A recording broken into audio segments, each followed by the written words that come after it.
Post samhraidh. Is cosúil gur an áirtis csiachnaiche ag do bóchailí, agus bhí sé díhuireach agus iad ar fócaí falla. Bhíon bhirt na saí os cóir an riomhide ag féchant ar Google agus iad ag lorg postan na samhraidh. Bhí an bóchail fin a chlé ag Gerán gur an síl leadrannach, gur an umracha am síraige, agus nach ra tada le déanana. Bhí bóchail na gróige duibhe ar dheis freisin mí hasta agus é i Gerán. Dúirt sé gur airgad uí, mar gur bháile sé ghail ar síre.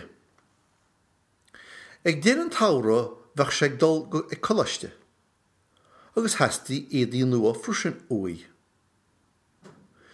Chana siad gur a postanna ostáin a fógrathe a maiile clia.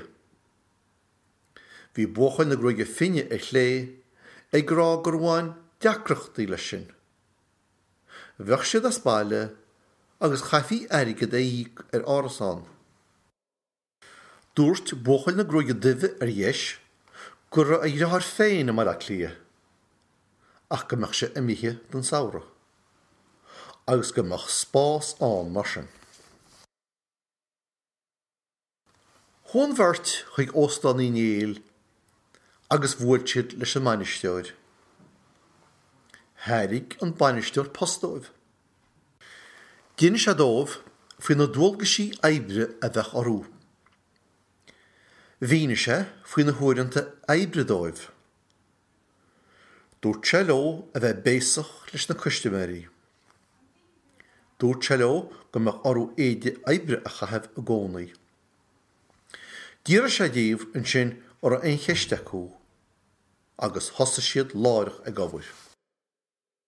Thosa bóchail na gróige duibhe ag gobair taobh de chuntar.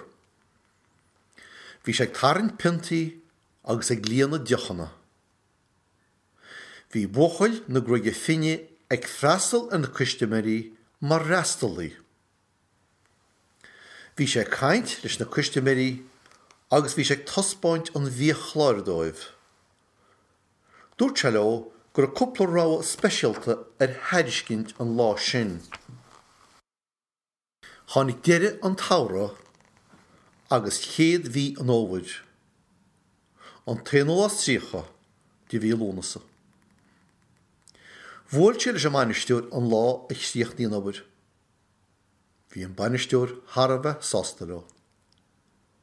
Tháirg sé obair i rístáibh nar a bheidí sé saoire ag an nolaic, agus an samhraidh se thugainn. Dúirt sé leo nar gádóibh ach glúcha chur. Ghlachan a bhirt bhuachail buchas mór leis an bainisteoir. Dúirt siad gur an post an spéisiúil ar fad. Díl an bhirt bháile ag deire an tara. Nuair tháinig bóchail na gróige duibhe a bháile, léire hismóirí cho bródúil agus a bhí siad, agus bhólt siad go bár na spéide é. Bála a bhín scéal ag bóchail na gróige finne. Bhí a hismóirí sin freisin tharbheith sásta. Dúirt siad gur chrotha sé go hiontach. Dúirt sé leis go mbeadh a chuid airgid féinige don chluiste, agus bhólt siad ó rud éigean má i cheannach dó héin.